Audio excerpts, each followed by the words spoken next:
Aquí en Esferas de Poder vamos a dar la bienvenida a nuestro invitado especial en la entrevista central, el ex fiscal del Distrito Nacional y juez del Tribunal Superior Electoral, el doctor José Manuel Hernández Peguero. Magistrado, muchísimas gracias por el gran honor de estar con nosotros aquí en Esferas de Poder. Gracias a usted por la invitación y espero poder atender sus nobles requerimientos. Bueno, usted es un invitado importante en esta coyuntura en que en su condición de ex fiscal del Distrito Nacional podemos comenzar analizando la situación de la seguridad ciudadana en el país y la situación, el ambiente que vive la nación en los últimos días por los focos delincuenciales que se originan en distintos puntos del país. Quisiéramos saber qué usted opina, cuál es el enfoque, cuál es el lado profundo que se le puede ver a esta situación, magistrado. Bueno, evidentemente es preocupante la situación. Se torna de manera cíclica, cada 3, 4, 5 meses aparecen estos brotes ya muy sangrientos, osados por parte de la delincuencia, que evidentemente impactan en la tranquilidad y el sosiego que todo ciudadano o ciudadana quiere. Yo lo que creo es que tenemos que partir de una realidad, y es de que lo que se ha hecho hasta el momento no ha dado resultado. Y son evidentes las estadísticas que muestran los resultados de la inconformidad de la población con respecto a la que las autoridades han decidido en torno a abordar de manera correcta este problema. Sin importar, y esto bajo el entendido de que todos estos países tercermundistas están sometidos a graves dificultades económicas y sociales, creo que el país necesita dar un gran paso de transformación en lo que respecta a lo que está sucediendo. El presidente de la República, ante lo que ha sucedido en estos días recientes, ha dispuesto que las Fuerzas Armadas, conjuntamente con la policía, patrullen preventivamente las calles y ciudades nuestras. Yo considero que eso reafirma una vez más mi creencia de ciertas distorsiones que se están dando a lo interno de las instituciones que abordan esta problemática, y es el hecho de que si constitucionalmente está establecido que el presidente de la República es el capacitado, es el facultado de disponer estas medidas para el uso de la fuerza pública, ¿cómo es posible que por nosotros tengamos que definir dentro de las competencias del Ministerio Público el establecimiento e implementación de una política criminal? Todo país desarrollado encarga a su presidente, a su poder ejecutivo, de la seguridad nacional. Es una obligación esencial. Y es por eso que a partir de este principio yo considero que el gran salto institucional que hay que darlo es el establecimiento del Ministerio de Seguridad Ciudadana en sustitución del Ministerio de Interior y Policía. Atribuirle las funciones de la definición e implementación de la política criminal, que quede bajo la dependencia exclusiva de parte del Poder Ejecutivo, y que al Ministerio Público se le circunscriba única y exclusivamente a la persecución y la obtención de la debida sanción contra los infractores de la ley. Es tanto así que diversos países han adoptado este modelo, y vemos como Argentina, Chile, Costa Rica, Panamá, por no hablar de otros países más desarrollados, adoptan este sistema en donde se establece desde el Ejecutivo y una de sus dependencias, como es un ministerio especializado para estos fines, la implementación de una política criminal. ¿Qué es lo que ha estado sucediendo? Recuérdense, todos los planes de seguridad parten desde el Ministerio de Interior y Policía. Incorporan tangencialmente al Ministerio Público, pero la definición e implementación de las políticas recientes en lo lo que respecta a barrio seguro, plan de seguridad ciudadana, parten del Ministerio de Interior y Policía, que por demás, y muy importante esto que voy a decir, no tiene un marco institucional legal establecido en cuanto a sus competencias. Da pena que esto esté sucediendo, pero creo que es el momento de un gran paso decisivo en lo que respecta al enfrentamiento a este gran mal que nos está afectando.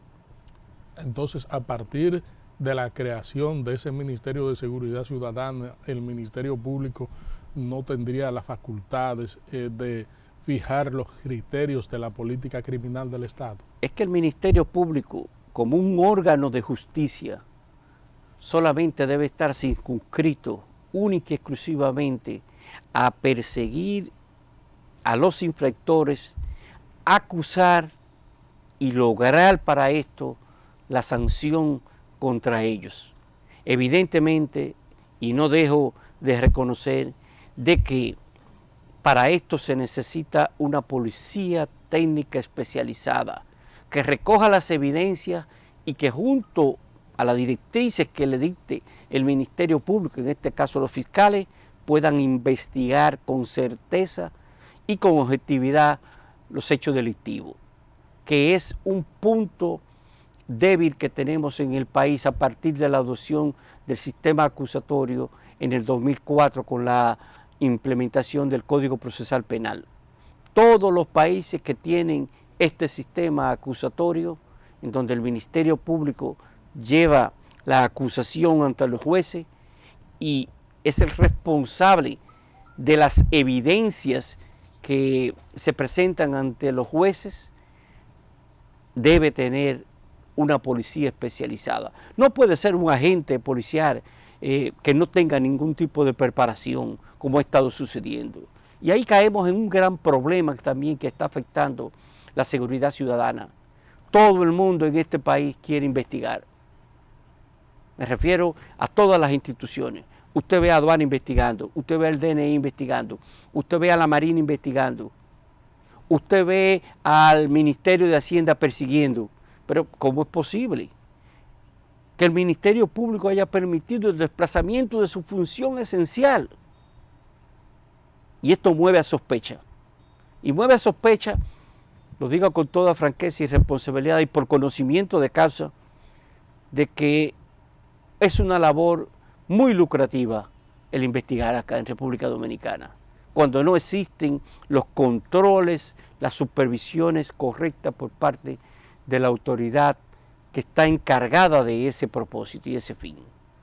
Entonces, yo creo que más allá de paliativos, de parches a este tipo de acciones, de conductas delictivas, yo creo que se necesita por parte del país, de la nación, de sus autoridades políticas centrales, una definición en lo que respecta a la atribución correcta de las competencias y funciones a todos los organismos. No todos pueden investigar. Ese debe ser un principio establecido. Y si tiene conocimiento, como lo establece el Código Procesal Penal, de un hecho delictivo, inmediatamente tiene que comunicarlo al Ministerio Público. Para garantizar la eficiencia, para garantizar la identificación de los responsables y la recolección de las evidencias que harán posible la acusación y obtención de la sentencia.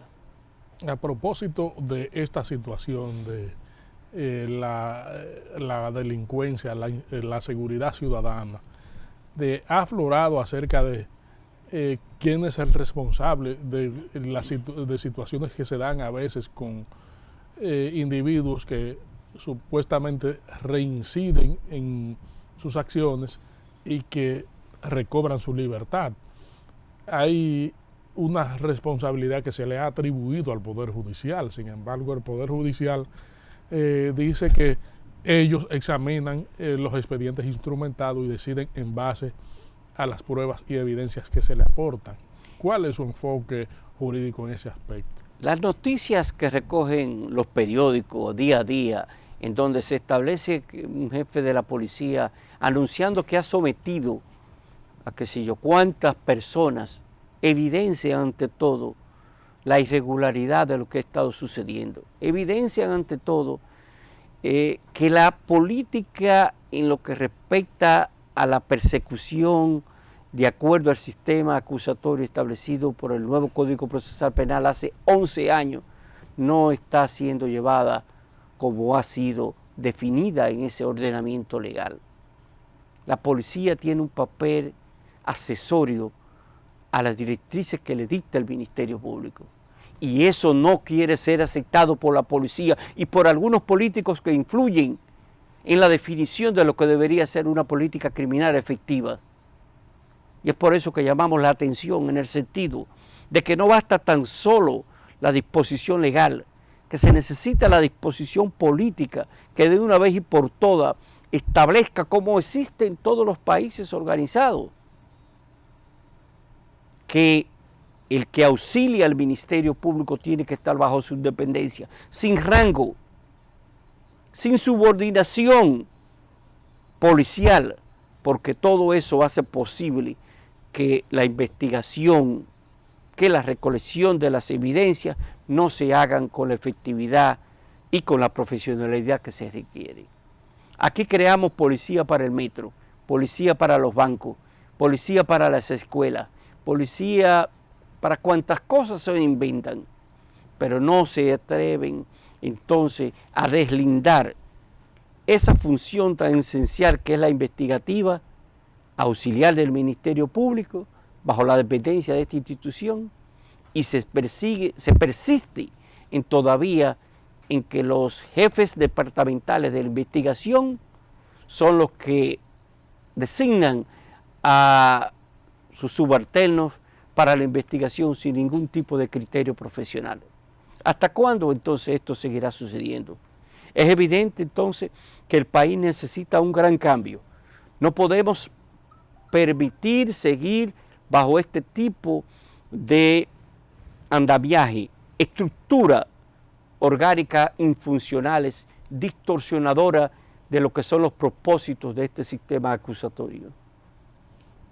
¿Quiere decir esto, magistrado, que el Código Procesal Penal que hace más de una década se implementó, todavía no se están cumpliendo los papeles de los actores como debiera estar cumpliéndose y tal y como está contemplado en esa norma?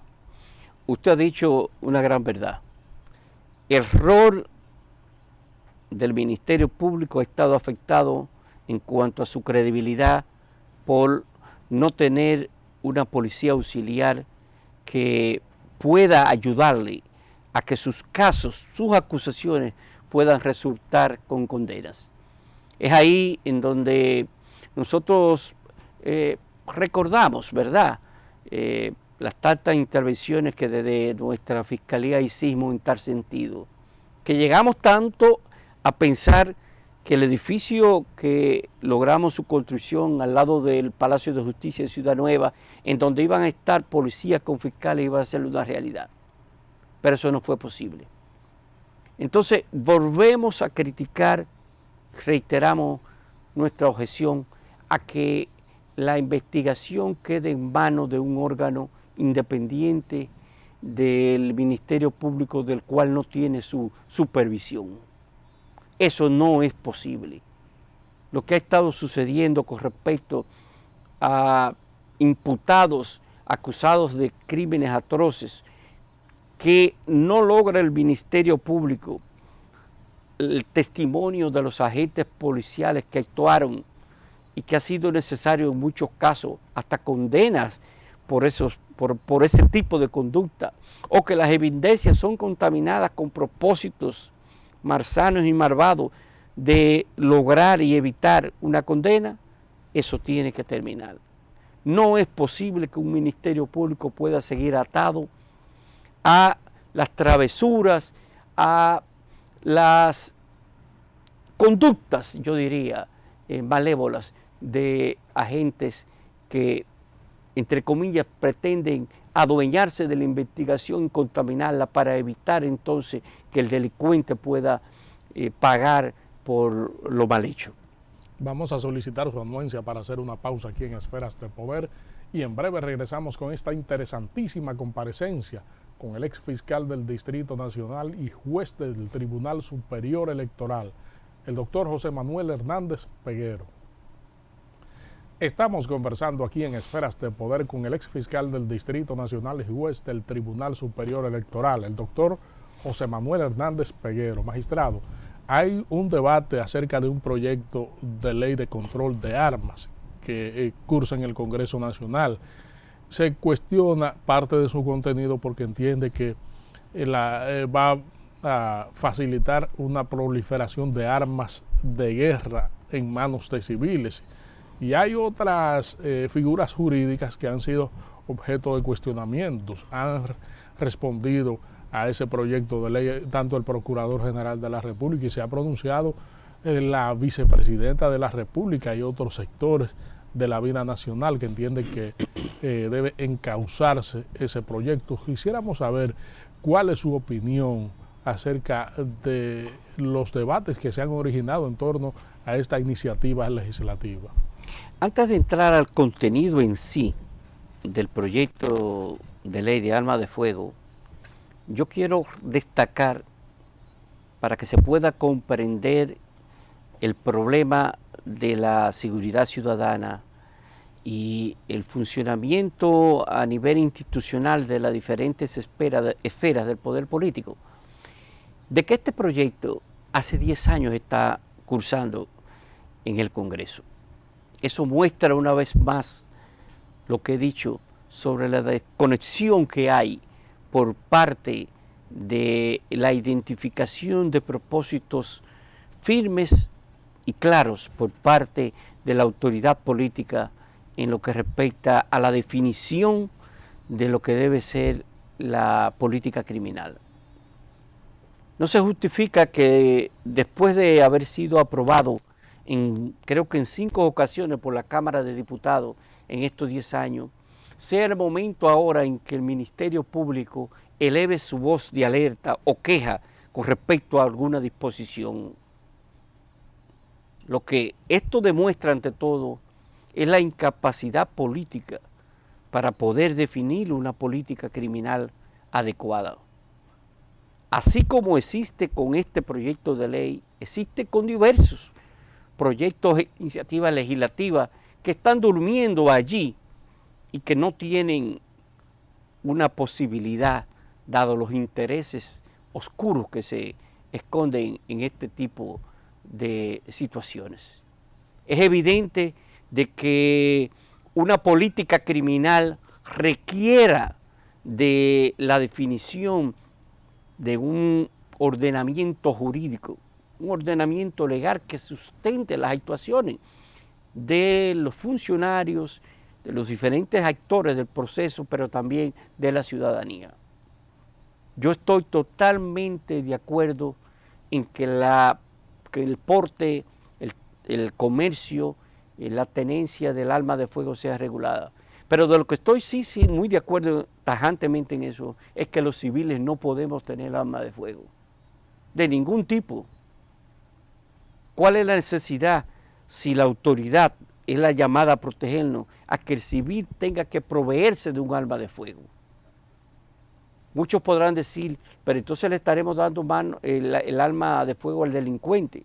Bueno, pues vamos a permitírsela, pero vamos a establecerle las sanciones graves para cuando eso ocurra, o para cuando la autoridad militar o policial haga uso abusiva o incorrecta de ella. Es allí a donde este país debe ser llevado para lograr que podamos tener paz y seguridad. No es posible que personas sin un tipo de aval psiquiátrico, psicológica, pueda tener a su cargo un arma de fuego con la que igual pueda incidir en la estabilidad de una familia, en la seguridad del pueblo dominicano. Hay muchos intereses que están incidiendo para que este proyecto de ley y muchos otros que tienen que ver con la seguridad del país no puedan ser aprobados. No se justifica que un país con una legislación que data del año 1900 55 o 65, es decir, más de 40 años, todavía mantenga esas disposiciones obsoletas y hace 10 años estén dando tumbo de allá para acá una disposición de tanta necesidad como es la regulación del porte y comercio de armas de fuego. Así que mi posición es radical. El civil no tiene que tener el arma de fuego portando. Al civil hay que prohibirle y hay que establecer sanciones drásticas para aquellos que la porten ilegalmente y hagan uso de ella. Magistrado, por otra parte, el tema de la violencia intrafamiliar de género, que apareja en muchos casos la ocurrencia de feminicidios, sigue proyectándose y generando reacciones de distintos sectores de la población. Recientemente, la magistrada Roxana Reyes, que estuvo aquí en Esferas de Poder, que reflejó la cantidad de denuncias que se originan en el país, que se han originado en el último año, y habla de una cifra de 85,000 casos, pero además acompañó esas estadísticas de que en el 80% de los casos de feminicidio la víctima nunca ha puesto una denuncia ante la autoridad. ¿Qué método entiende usted debe emplearse en este sentido para adoptar políticas de prevención que contribuyan a la persuasión del individuo que está embebido por una nubilación que lo lleva a cometer un crimen atroz y de naturaleza repugnante para la sociedad? Yo no sé si estoy equivocado, pero me gustaría que usted, que es un experto en esta materia, pueda corregirme. Las estadísticas tienen una utilidad y es poder establecer las correcciones, las políticas adecuadas. Si en la capital de la República, con lo que hicimos, tiene el menor índice de violencia intrafamiliar y de feminicidio, ¿por qué no aplicar esa misma política en los otros lugares? ¿Por qué no adoptar ese sistema de atención, abordaje a la víctima y al agresor como lo hicimos en la capital de la República, en donde con una población residente de 1 millón y flotante diario de cerca de medio millón, todavía mantiene el más bajo índice de feminicidio? ¿Por qué las autoridades reniegan de esos resultados exitosos que se han mantenido gracias a los fiscales que hasta la fecha han pasado, ¿verdad? Y han mantenido ese sistema de atención en todas las fiscalías barriales, de atención inicial, de atención a la víctima en la unidad de sobrevivientes de violencia, al agresor en el centro de intervención conductual para hombres? ¿Por qué no se aplica?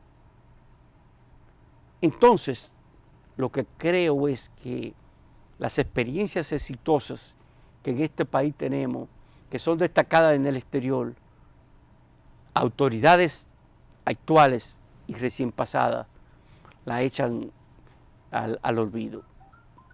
Yo invito a la ciudadanía a que analice esos resultados y se pregunten por qué en la capital de la República no ocurren, a pesar del hacinamiento que hay, de las condiciones más graves que hay, que en otros pueblos, no ocurren esos casos de feminicidio.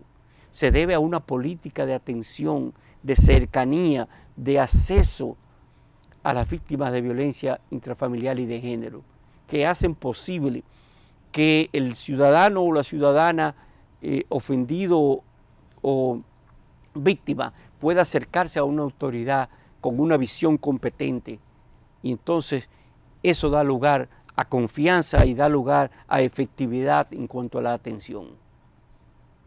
Esto quiere, usted se refiere al proceso de descentralización que experimentó la Fiscalía primero durante su gestión. Eso es una de las mejoras evidentemente. Pasamos de un único departamento que existía en Villajuana, el departamento, departamento de Villajuana que existía, a 17 lugares existen en la capital. Es decir, un departamento de atención a las víctimas de violencia intrafamiliar en Villajuana había. El que había, sí, sí. El departamento de protección a la mujer, sí, exacto. Específicamente, que constituyó, en una ocasión fue un logro, pero posteriormente quedó atrasado y no respondía a la necesidad. Y lo cambiamos por una unidad central, que es la que opera todavía en la Rómulo Betancourt, con todo el esplendor que la actual magistrada le ha impregnado, porque eso hay que distinguirlo, pero además por todas las unidades satélites que operan, las 14 unidades satélites en cada una de las fiscalías barriales. Es allí donde va la mujer a buscar protección.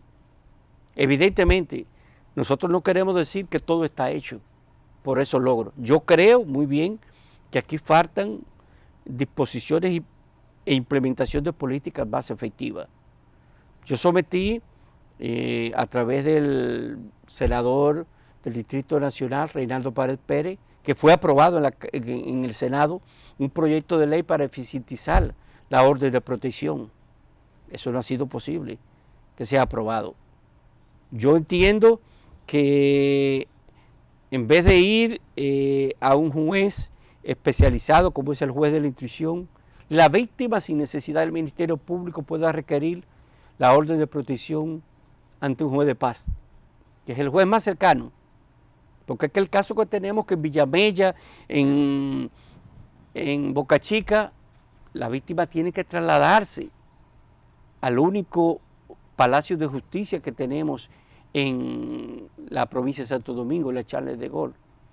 Es evidente que no hay garantía para que ese derecho fundamental de acceso a la justicia pueda ser satisfecho. Entonces, preocupantes son las situaciones que se están dando en lo que respecta a las acciones contundentes para poder disminuir en grado considerable la violencia intrafamiliar y de género. ¿Por qué? Porque no se están adoptando por parte del legislativo decisiones que vayan a mejorar este tipo de conducta, y por parte del Ministerio Público y de las autoridades del gobierno, porque no muestran aceptación de la realidad favorable en cuanto a las estadísticas positivas del modelo implementado en la capital de la República. Magistrado, lamentamos que el tiempo se torne tan corto en una conversación tan interesante, constructiva y orientadora de la ciudadanía con una figura como usted, que además de juez del Tribunal Superior Electoral, fue fiscal del Distrito Nacional e implementó políticas en el sentido del abordaje que tenemos actualmente. Esferas de Poder siempre será un canal abierto. Muchas gracias y espero tal vez no durar 2 años para volver, pero siempre estaré disponible para que podamos intercambiar impresiones con una persona como de la profesionalidad de usted. Gracias, usted sabe que esta siempre es su casa y que es un huésped distinguido. Gracias. Gracias a ustedes, amigos televidentes, por habernos acompañado en esta interesantísima comparecencia con el ex fiscal del Distrito Nacional y ex juez del Tribunal Superior Electoral, el doctor José Manuel Hernández Peguero. En breve, Esfera Jurídica con la experta en Derecho Público, la doctora María Mercedes Gonzalo, aquí en Esferas de Poder.